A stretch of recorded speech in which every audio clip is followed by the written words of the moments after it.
iratweretswe uwohejwe nabi, yoshwa nabi na Satani yibaza ngo ntaca. Hari aho twoshwa nabi, Imana yidufashe cyane. Hari aho twoshwa nabi nibaza ngo umuntu aragukunda, urazi ko wari uri kwibereye indyarya agatakosha nabi. Yesu Kristo natwongera inkomezi. Ingorane utubyemera utabanje no gusenga. Yesu Kristo nadufashe. Ubanje gusenga Imana yo kwibibanga. Yesu Kristo yarakunda Yuda. Turiko turajana. Yaramukunze. Niwe bari barabikije amahera. Abagabo 12 n'umukuru wabo Yesu Kristo bararya na Yesu yararya. Abantu bigisha bavuga ngo Yesu yaba mu muhemu ntiyarya, yarafise amagufa n'amaraso n'ibiti n'inyama. Yesu Kristo yararya. Turiko turajana. Yararya. Amen. Yararya. Hariho tubona umuntu ariko ararya wewe ngo ntakararya, arakarya Imana yo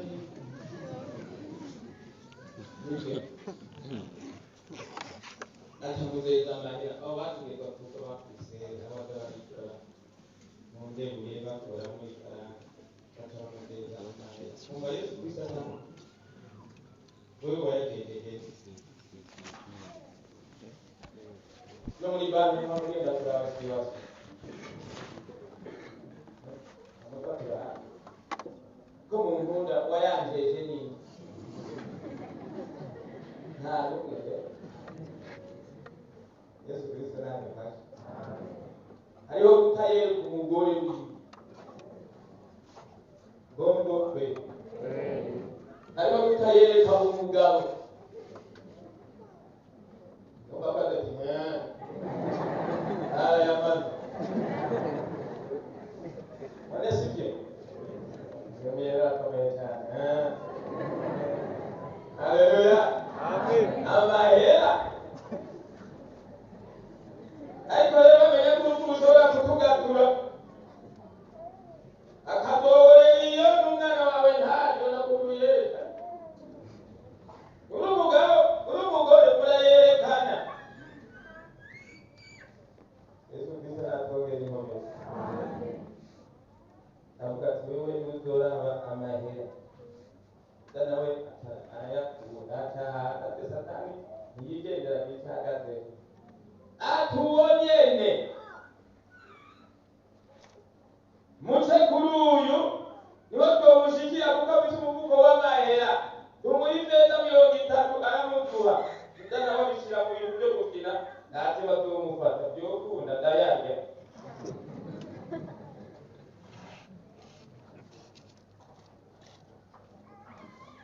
Jambo ry'Imana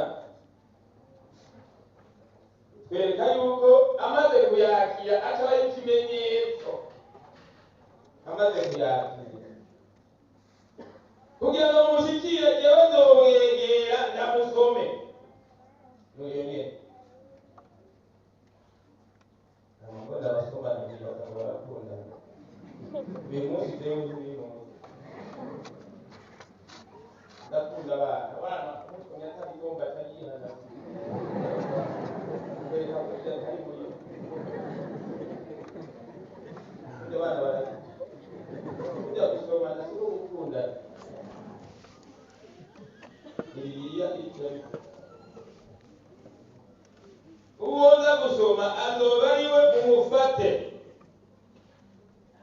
Ako kanya Yuda ashikira Yesu aramubwira ati ni amahoro. Ntabwo byajya wumva mbere amahoro gute ajyaje kumwicisha. Mbere bikoze yibaza ngo Yesu ntiyabimenye.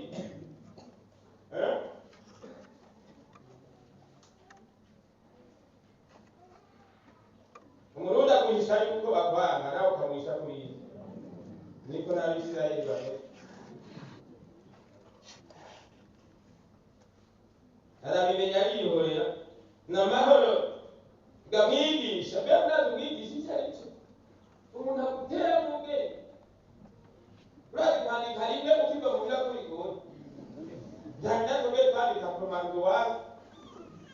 kandi karambwa unawe batuma makaye arafitiza gatora basanga niyiburi kaye ndona akemera gatatu hanyuma umwigisha ukaza kumufinisha none amahoro akamwigisha ugakurikiza amahoro bwake bwakanye unavuga ngo amahoro ari wagira gusa no gusenga no kuba maso kugira ngo umwe yose nabi urabona ko Yesu atamugeze paka n'amahoro gamwigisha maze aramusomagura mwasomye neza yagira ngo mwasomye izewe isibuye muri cya gihugu cyacu gishasha barayikuye mu Kinyarwanda maze aramusomagura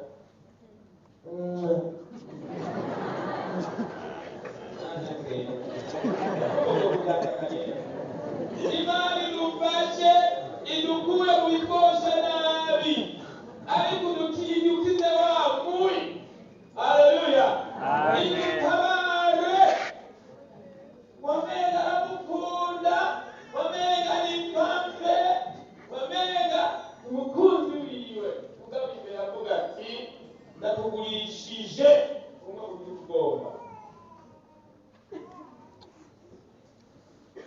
Mugabo Yesu yarabizi kandi Yesu yarazi ko cyamuzanye yarazi n'urupfu azopfa zijya ngo ni zose Yesu yakwishe itazokibaza kuko umuntu akora ibyazi bibivuga ngo azokwitwa nyinshi yakoze ibyazi uyu munsi twirinde ibikosha nabi harabahora ingabo simbe ndamubona neza nitumere nka Yuda nizomere nka Yuda yari umwami wiwe kandi hadi yagiye n'Imana none hadi umuntu yakuciye umwana wawe tugisha nubeshere mu rusenge niko bikoko tudagiye babaze ko abantu bo bizakara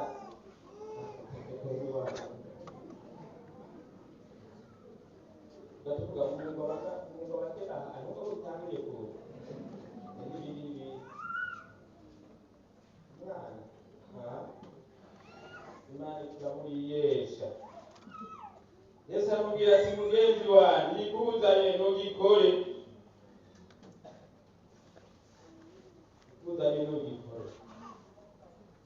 tamushorera kw'amaboko atangura kubwira nabi ugakwega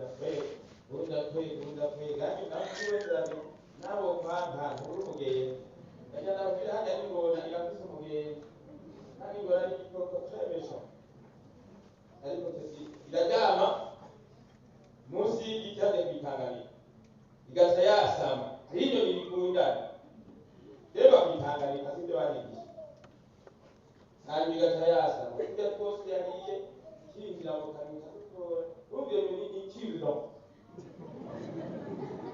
hamwe yorumya yocikumaye mugabo ntiyumye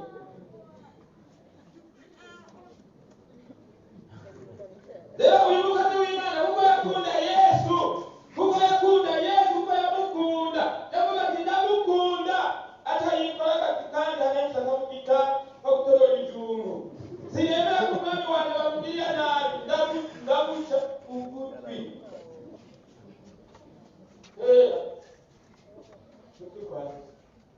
murabona ku mwami wanjye reka Yesu Kristo uramugwanira erega yaramugwaniye izuba ryaka ubundi yavuze ati hako utuka Yesu atabura sikope ya muntu kiraza kutuka umwami wanjye ubwo byumvikana ko Satani yamwoheje atabura sikope amufika bana ataka rero uzogwane atora ko Yesu atavuga ati reka uwitisha inkota azokwitisha iyindi ahandi havuga ngo atabata kwa gutwi atagusubiza nari ho babonye nibyo ntibakubate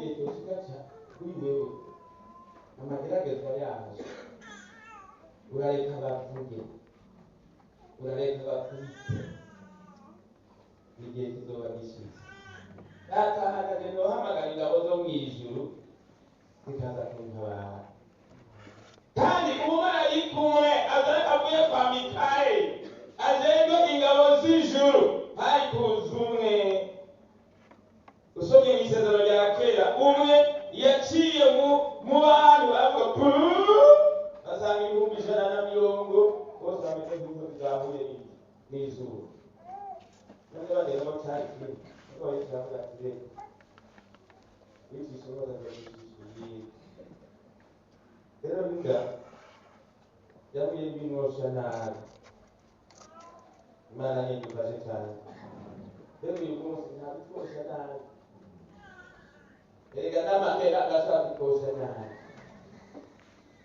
Yesu Kristo natongeye inkomere Yuda yohejwe nabi n'amahera yozwa nabi n'abashinga ntahe yozwa nabi n'abaherezi kamosha bati muduhe yama yigiye umunani hanyuma bati muduhe yama yigiye umusenzi muduhe yama yigira ubuvugishwa n'Imana muduhe yama yigira iki yama yigira umusibuzi akomeye muduhe umusibuzi kandi n'abasenzi n'abaririmbyi n'abandi satani aragukarira uzogenda ubizi bashaka kugusanganira ibintu bitari Imana nidufashe cyane kuko haje agasigo kamosha nawe iyo muntu kugira ngo ijambo ry'Imana rivugwe none urasenga udasenga ibikosha nabi bizoza kandi ntibizobura ibikosha nabi bizoza utishusho y'ivy'Imana ariko dusenga Imana izogutabara kandi izokurwanira Yuda rero yabikoze twamaze kuhasoma Yuda yabikoze naraba ndabona bamujyanye bariko baramukubita nkabona abagerageza kubyigana abaroma cyane cyane babyigana neza mu masinema abandi bose usanga ari ikirangire cy'ubugesera ariko rimwe na rimwe sinema mu baroma y'abantu ingene Yesu bamugiriye nabi mbona abagore bose bariko bararira n'abagabo bajyamwo mugabo ikibazo bavuyeyo ndabona bariko barabitana bavuyeyo bariko barabitanyana rero uko barabaye ndabya none aho rero mwarira ibyo biguma ko bari kuzamu bantu ibyo mukora twayeretswe n'abaroma namwe murabaroma none rako bikora Imana nidufashe cyane nidufashe cyane Yuda aritegereza abona inkoni abona bariko baramugirira nabi ajabata bwabo hera arabasubiza batoya kuyago batwebwe naco bidutwaye biragusha aje satani nizeza nkuyoze umaze kuzeza atayiraga bidasida kumasa kuyoza wabikoye kuko yosha nabi urabe mu bugingo bwawe ingena kosha koribi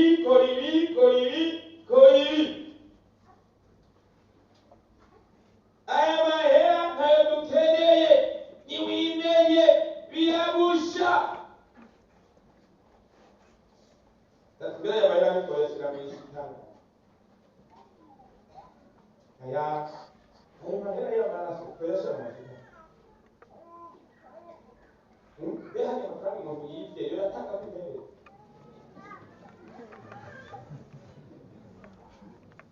umuntu wese ariyihishe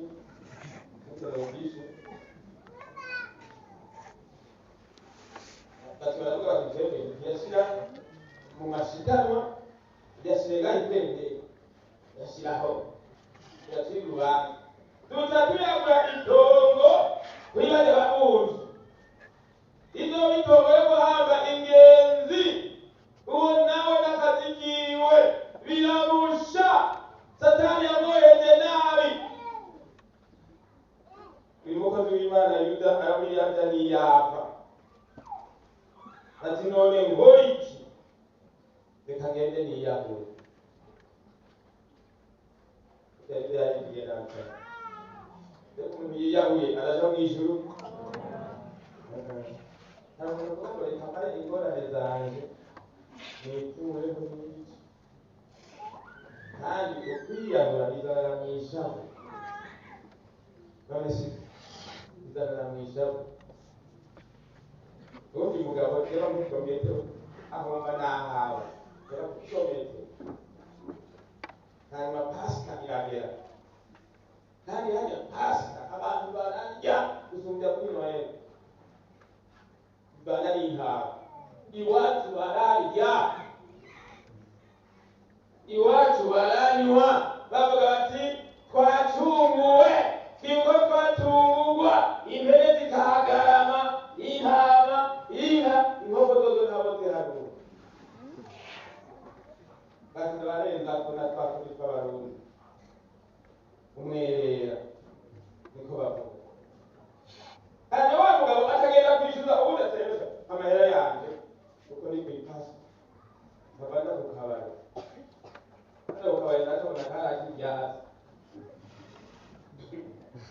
ntaki ibyatsi kwikunze hanyuma bambara amahera yanjye ndayakuye mbega aho yaba ku ipasika ndetse ntoyaye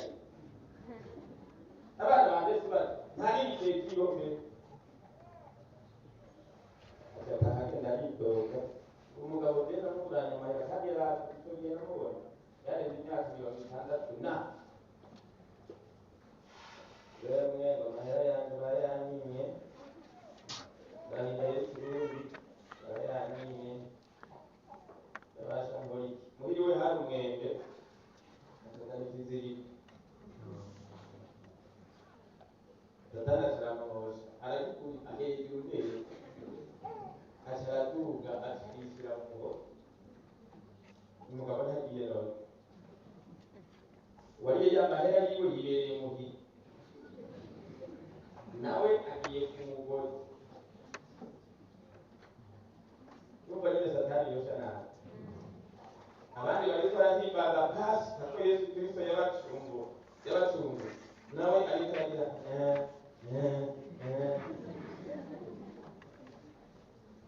umuhungu akurikira mukuru arasohoka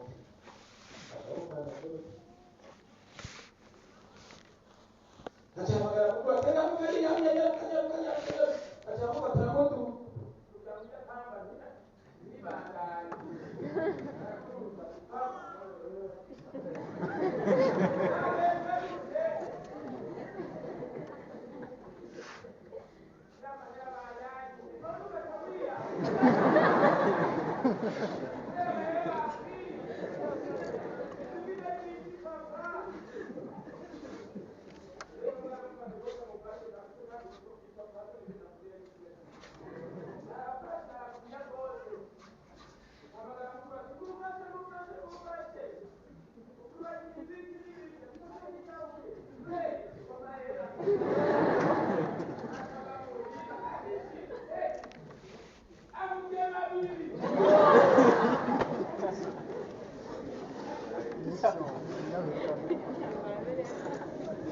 Nashobora kuyahura kubera amahera ejo niho yaguhaye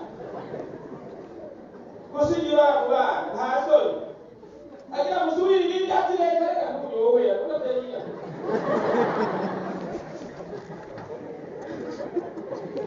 undi muntu ariyahura kubera ishavu baramukura mu ikarita batwiyuge neza baramukura kuri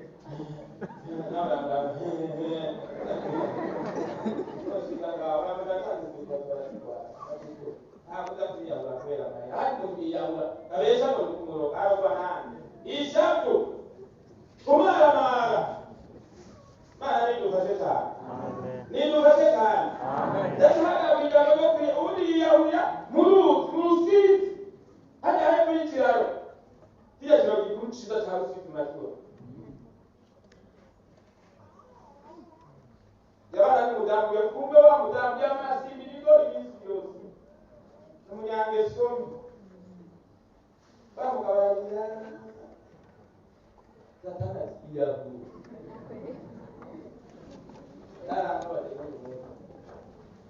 aho yiyahura ntabe yaja babandi bakira bavuga manama ntabe yatunana yaza mu Uganda yaje Tanzania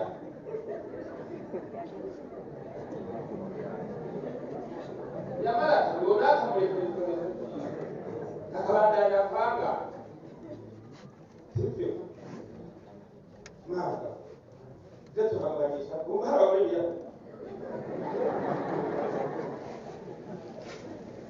abaka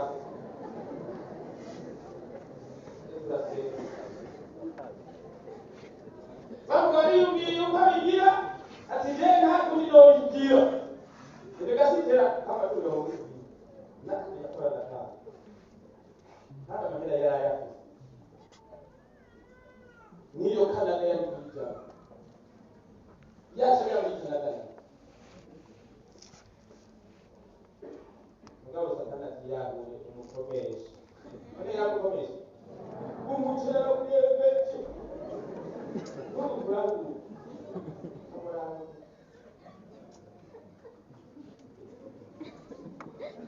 ngenda sumukaho abagana ndiko bamuye namugonga ndeka tipe kanyo wamugabo atadahamane ya Rusizi kubera akosha Satana ikabosha atadahamane ya Rusizi iyambura ipete imwe y'amasezerano ibyo by'amapete yesi harabi tukadenga yibise tugira dusatani wese tunashika mapete kwe urashaje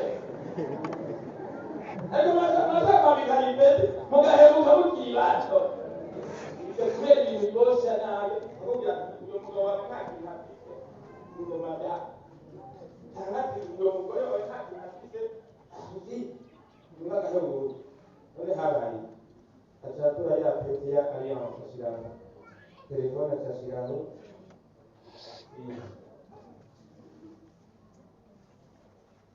umugabo wasanze bitangana kariya byaro yishwe n'iki ishavu atari igende ari icyahagaze nivuga ngo ari gutsitaza mugenzi we azobona ibara gutsitaza mugenzi we icyiza ari uko bamushyira ku rusyo rw'izosi bakamukorera mu kiyaga hari imanza twe tudashobora guca ariko Imana izozica ariko wirinde ntuje mu bikosha nabi iyo unaciye yiyahura Petero nawe yoshwa nabi atatanga gutabana amatwi hari ubushamura akoshwa nabi uri umukristo by'ukuri ukagwana ugasubira ikintu ukandaga gukodora ishusho y'umukristo igahera irivuga ngo ishavu dore mu ishavu nta cyiza kibaho birinde itosha nabi ariko Imana iturinde wa muntu Imana idufashe cyane mu gitabo cya Rusi haratwereka abantu bagahe hariyo Elimeleki hariyo na Naomi abahungu biwe abakazana biwe bahuye n'ibihe bidasanzwe iyo duhura n'ibihe tugiye kwihangana mu bihe tugiye kwihangana ntihagire icyo bikakosha nabi muri ibi bihe twihangana ntihagire icyo kosha nabi yandirimbo y'ijana n'umunani ivuga ngo jewe umukristo dokwama ndiwe tugume rero tuba abakristo muri ibyo bihe nyene ubwo muri umukristo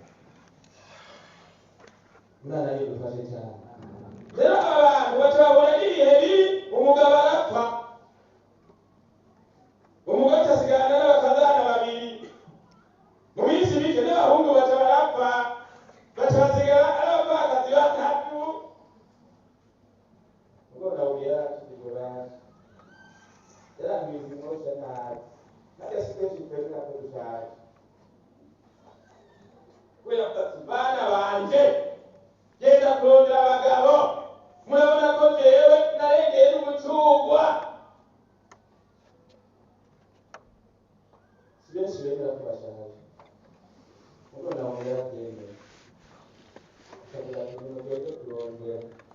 genda kurondera nukuvuga ngo hari iyo nyene niyo twebwe bo kugenda kumurondera gute sinzi ibyo nigere none ibihegezemo yohera ari kumurondera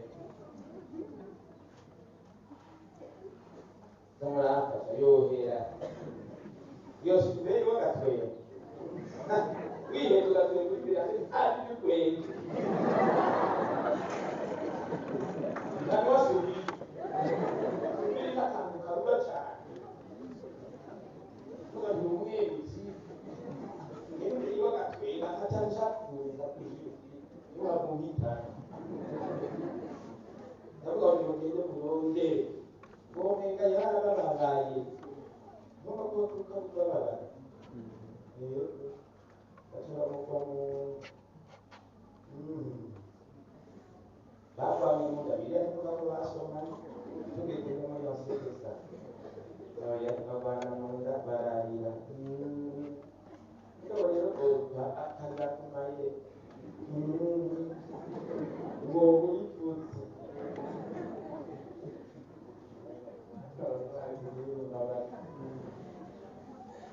ariko akavuga ati ndisubiye mu mana zacu rero nagiye kurondera bari abantu bahavuye ahantu basenga ibigirwamana bari bagiriwe ubuntu baja mu bana b'Imana baja mu bwoko bw'Imana yewe twagiriwe ubuntu kubyo twari ubu turi mu bwoko bw'abana b'Imana rimwe ngo abamwakiriye bose bahaye ububasha bwo kwitwa abana b'Imana ko twagiriwe ubuntu tukitwa abana b'Imana wirinde ntagire ibikosha nabi wirinde ntusubire inyuma ngo umere nkande nk'uyu orupa yaciye asubira inyuma asubira gusenga bya bigirwamana bya moleki bariya abantu basenga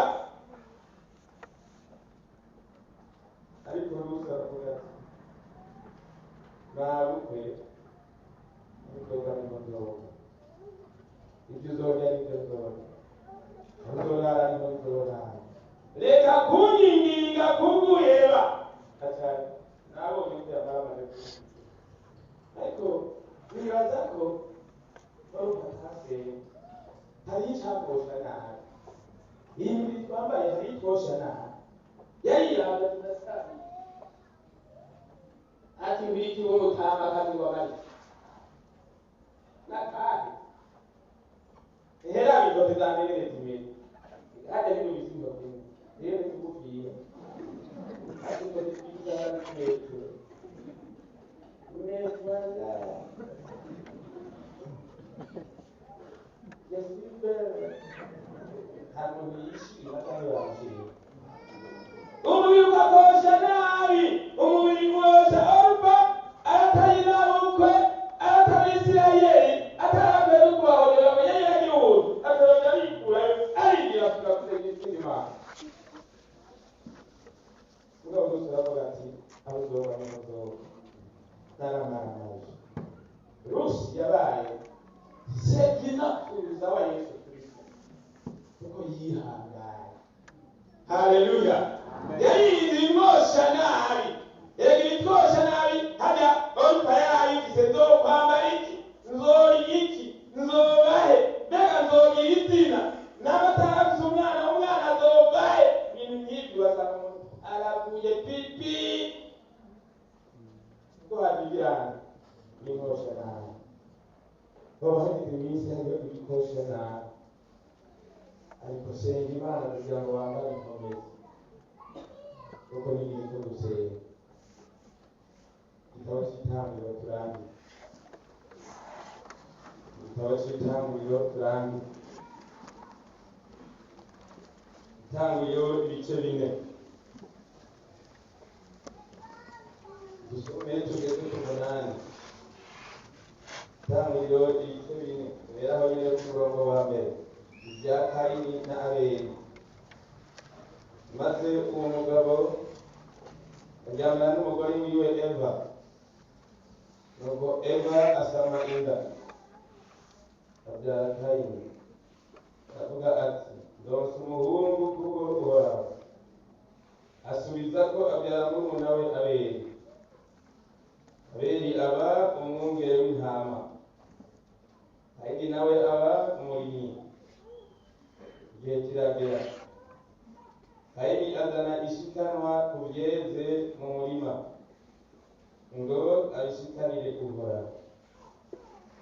Abeli nawe azana izavutse ubwa mbere zo mu busho bwo mu bitungo byo mu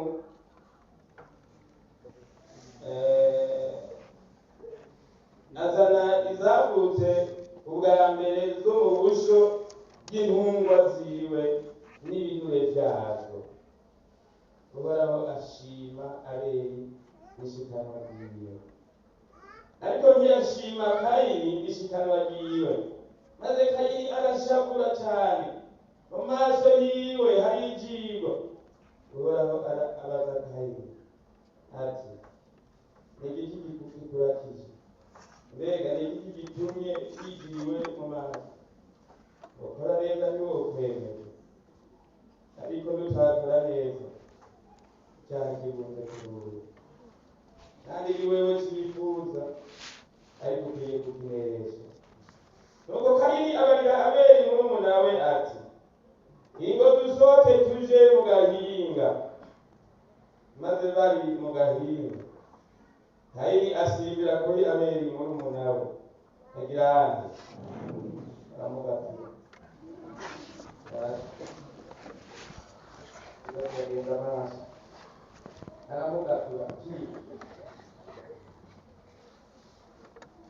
Satani yoheje Kayini majambo.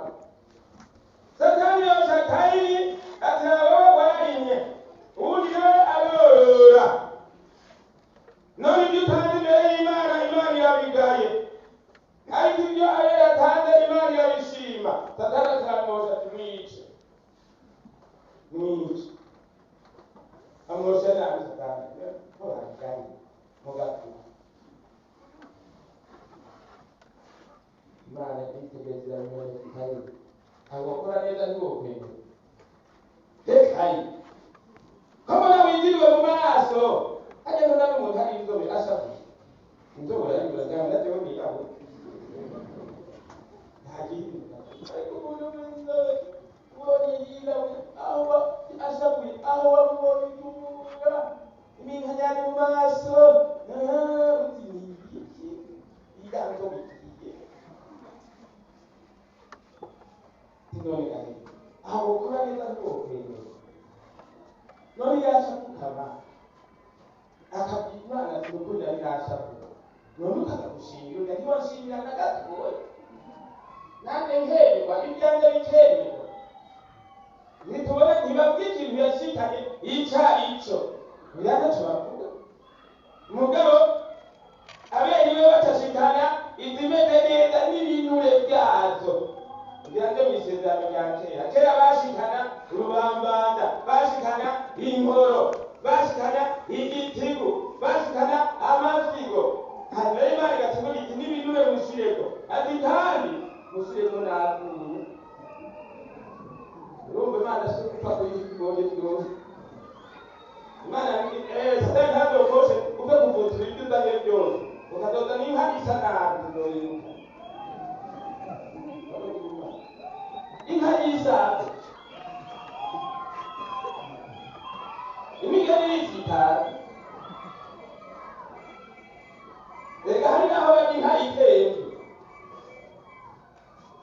Rero kuko ntavuga inyama imeze kubona umunsi urangiye inka igomba kugira byiza kuri kuyiha. Kuko turajyana abakozi b'Imana aho dusanga ibijuru, kuko turajyana natwe rero tutishikanira Imana. Umvise ntibashikane tutago n'idodoro, bashikana inkoro, urubambanda, igitigu, amatigo, nta kindi baha Imana. Naho nyine bakata bitoze kandi bagataza w'Imana bavuze ko nta Imana ipamo tereka. none izo zindi abahenzi bazishirahe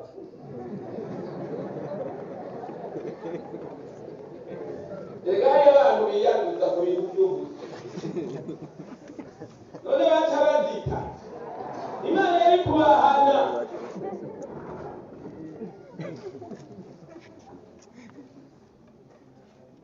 Yesu agaburiye abantu bakarya bagahaga yavuze ngo n'utwo twasigaye mutwegeranye ntidupfe ubusa tujya tunabika imigati mwabibisa 12 bati nawe baje batwegeranye bakutwara iyo baduta ariko babona none utaye ukuguru kw'inka yo kujyana utaye ukuboko ndazazi n'izose kuko mwe mugacamidoro kanga turatanga urakarya barakabirya none simana yabaha ngira ndiyo bibora undi mutamakazi yamugisha aho kwiramba aho ari huzuye impene nyinshi tugeze kubwiza ukuri bamukamara kukamari kuze abantu bisaku kujya umuntu asaku kuzoga mu myaka ngaho rero ibyo bihene byuzuye ngaho abakozi Imana zo bigatagure izo mwene zayo ate naye batarago bamukamara kandi siho yasengera kandi ati impene Imana ivuze ngo zose zigiye gupfa kuko Imana batazi abakozi Imana ati iyo mpene mushikiye ntabwo cyo twandikira ngo tugihe amene zose zifita iyo bazijya byandikaga hari kuzakushikira pamoja bakristo kugira umunwa ufise umunwa mujabuje ibintu byose by'amategeko yaha murazijya tuzozige kandi nashikari Imana izokubata kuko utashikari abari mugashikanye bwiza Imana yamushimira naho yavuye yaciye aja muri paradiso haleluya amen mugabo kandi yamwishe kubera inzigo kubera ishayi kubera urwango nukuri hari abantu bahezagirwa ugasanga bene se bababaye nzi bagusengera none batwaniye n'abafise imodoka ntazo kwari nuko kwisanga n'abafise inka ntuzosanga ari karakama ukayagotomera ambibi gasiteke none batwaniye n'abafise inzu nziza azoyikwakiriramwo wumve atwakana n'agahinda nawe arasama mugabo w'icuraga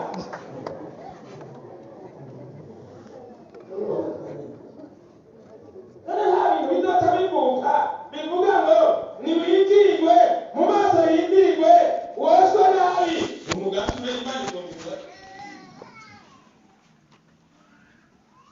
muri kandi byaje kugira ngo ari Imana yamuhaye ikintu kandi yashakirwa kugira ngo Imana ukitibuzo kuyerera uzokumugenda uyerera kandi asuma igihano cy'imengege ungiriye nabi uzobona ko wica Imana iziboya ntawe uzokwica uko Imana yavuze yavuganye n'ibindi Imana iyi mureka agapfa abo kusubiye n'ubuntu yakikubita ntawe uzokwica reka nagushire kutumenyera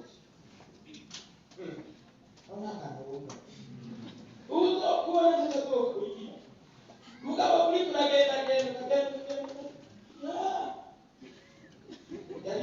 yariyo n'umuntu we natarandiga namugote bose baciye bamuhunga mbese bamuhunga wogira amahoro yabuze amahoro kuko Satani yamwoheje nabi uyu munsi nta kindi gitubuza amahoro nuko Satani atwosha nabi akubwira ngo sambana ugaca abantu bashira akubwira ngo boreka ugasanga baraye mugahinga ugasanga abana baraye ubusa ntatusigaranye bayatwaye barakayatwara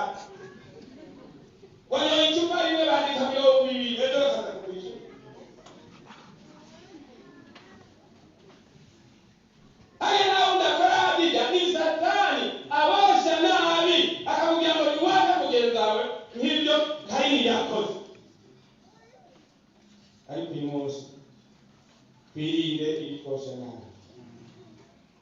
Imana nidufashe cyane. Tuvuge tuti Imana nudukize wanyu.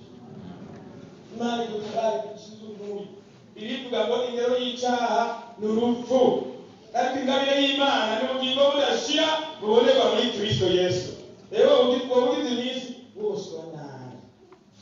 Nureke gusenga n'abasenga muri abataraga mwinshi.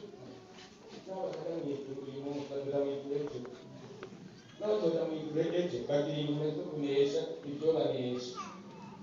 Uteye utakaza ibikorwa wakora warabihebye kuko wohejwe nabi. Hajya Satani yamye ari mu yihanze Yesu Kristo aravuga ngo niba mfukamira ukansenga ibi byose ndabiguha. Kurimbane tudasaba Imana umuntu yihanze Imana yoreka jewe mwenende. Yoreka wewe mwenende. Niba mfukamira ukansenga iyo yihenda agapfukama. Satani yatanga raporo mu ati wa mwana wawe byanze yakunda iki usubizaho naho. Ariko aravuga ati mvako Satani ntukagire ngo Imana yawe abanije usenga. Intsinzi irabonetse. Kugira rero umuntu ashike cyangwa tuzoshike mu ijuru no gusenga tugasaba intsinzi kugira ngo tuzoshike mu ijuru. Banamika amaso yacu gusenga. Ubugize iminsi myinshi utaronka intsinzi ariko hari